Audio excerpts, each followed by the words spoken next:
What's up everyone, Acid Glow here. So in this video, we're going to look at a few more lore pieces about Doom Eternal. I have covered a few topics about how the story is expanding from Doom 2016. Now, more information has come up if you look at the book about the art of Doom Eternal. Just like the one printed for Doom 2016, this art book goes over various design aspects on many creatures, different story elements, and some lore which gives more understanding to some enemies.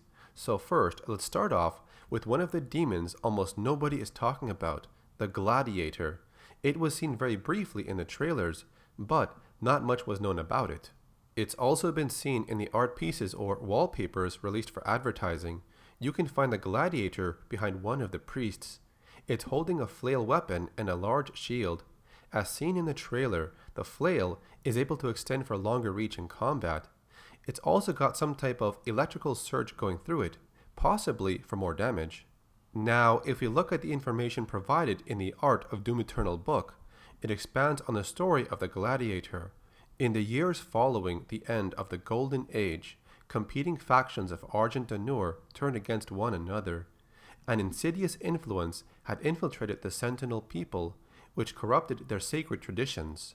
The prisoners of Argenta were brought to the Colosseum and placed through a trial by combat. They were tested for the right to fight in the front lines of the army, but this event has now turned into a blood sport. Based off the Sentinel law, this was a violation. So the priests would place an executioner that enacts judgment of his own decree. The Gladiator wields an accursed shield which entombs the tormented soul of its undying master. It remains undefeated in battle. The Doomslayer will most likely meet the Gladiator in the Colosseum. Next up is the Dread Knight, who was seen in the trailer and some gameplay footage, but there's been little information about it until now. We know it's been stated that Doom Eternal will have different variations of certain enemies, each one possessing their own abilities, attack patterns, and unique weapons. So just like the Hell Knight and Baron of Hell being similar but different in some ways, the Dread Knight is another version of the Hell Knight breed.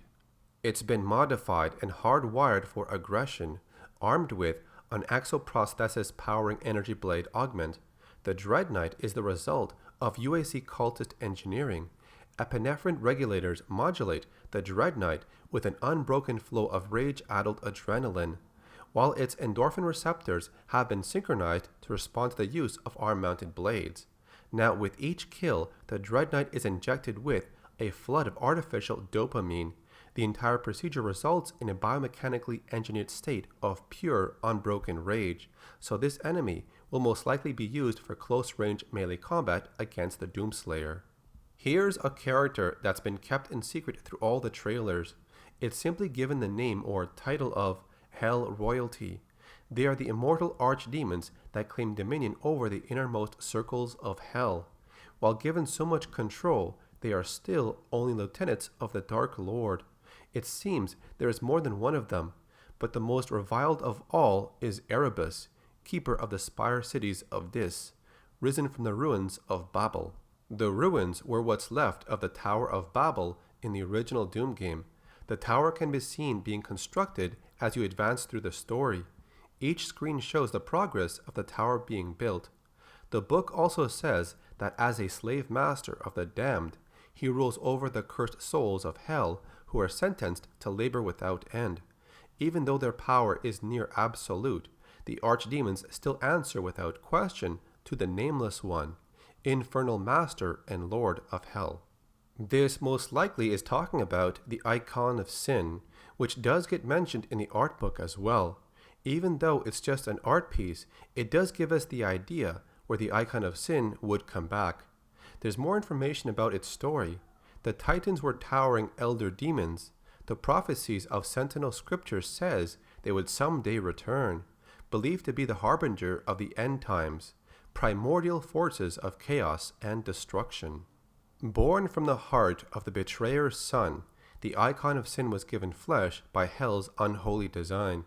The Icon of Sin is a special version of a Titan creature. The soul of a human within is now transmogrified and entombed within the still beating heart of its former self. the betrayer, seeking to free his son from eternal torment within the depths of hell, made an agreement with the forces of hell. His son would return from death to live again, but not as a human, but as the icon of sin. This is linked to the cutscene where the betrayer says, "Hear me, Slayer, when his heart is laid to rest, then his soul will be at peace, and so will mine. When the icon of sin is defeated, then both the soul of his son and the betrayer can be at peace." There's also an art piece of the icon of sin covered in Maker armor, but one trailer did show the icon of sin being covered in some type of body armor. It does share similar red lights if you look closely.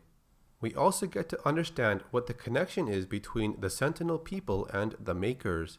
The Makers descended from the heavens and brought the offer of eternal peace, bearing gifts of technology. This in turn would transform the Sentinel world and bring it towards a new age of technological prosperity. It was thought that this act by the Makers was an act of divine intervention.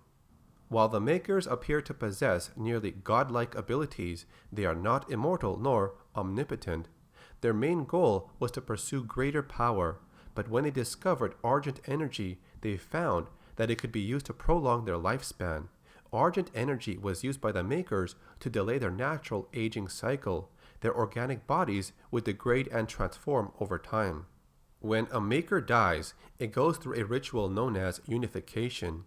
Its body is left behind, but its soul is merged with the collective consciousness contained within the homeworld of Urdak.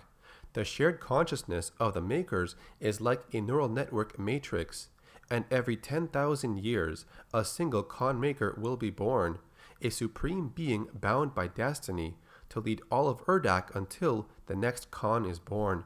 The entire data that each Maker has acquired during its lifetime is shared with the newborn Maker. Each Maker is designed to obey the shared consciousness of the Khan. The system has functioned without error since the creation of Urdak until now. With the disappearance of Father, who was the first and only Maker long ago, the Makers are unable to create a successor to the Khan lineage. This allows the existing Khan to hold her claim to the throne indefinitely. So now we know the story of the Khan Makers and their connection to the Sentinel people. We have seen a weapon called the Unmaker in Doom 64, and it's making a return in Doom Eternal. It's still called the Unmaker. I'm assuming it's going to be a weapon used specifically on the Khan Maker. Not many people have asked, why doesn't heaven fight against hell in this story? Well, the art book mentions that heaven and hell have a pact. It was a calculated risk and a mutually fortuitous arrangement for which Earth would serve as the bargaining chip. And what about the Arachnotron? Was it made by the demons in hell? Well, actually no. After the events of Doom 2016, remains of the Spider Mastermind were collected by the UAC. They wanted to create a demon of its own design. When this UAC facility was overrun, all human personnel were eliminated, but the administrative AI from within would continue to manufacture Arachnotrons autonomously. Another topic I want to discuss is the lore about the Marauder. His origin starts back as a sentinel, but he would abandon his allegiance to the throne. He would join forces with the priest class and the Makers. When these sentinels would fall in combat, they were denied finality in death. Instead, they were resurrected by the unholy fusion of Hellmaker technology. These fallen sentinels were returned from the dead, transformed by Hell's power, and recreated with a single purpose: to hunt down the Doomslayer. The art book also shows one very interesting picture: Samuel Hayden holding the Crucible weapon. He joined the Allied nations and leads the Ark military in trying to fight against the Hell invasion, so it's possible he knew what was coming all along. That's why he said in the ending of Doom 2016, "I am not the villain in this story." The last thing I want to mention is the UAC are responsible for some demons being augmented, like the Mancubus, Arachnotron, but also the new creature Whiplash.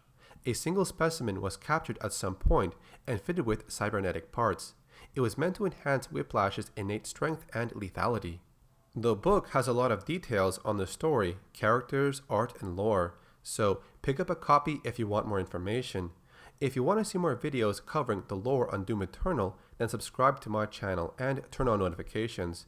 When I upload videos like this, you can bet I'll have a lot of information, not just talking about nonsense for 10 minutes over one topic. Lore videos should contain actual lore, not stretching a video to 10 minutes with a bunch of useless commentary. You can also find some older videos I covered about the origins of the original Doom monsters. So that's it for this video. Thanks for watching. My name is Carlos, or Acid Glow, and I'll see you in the next video.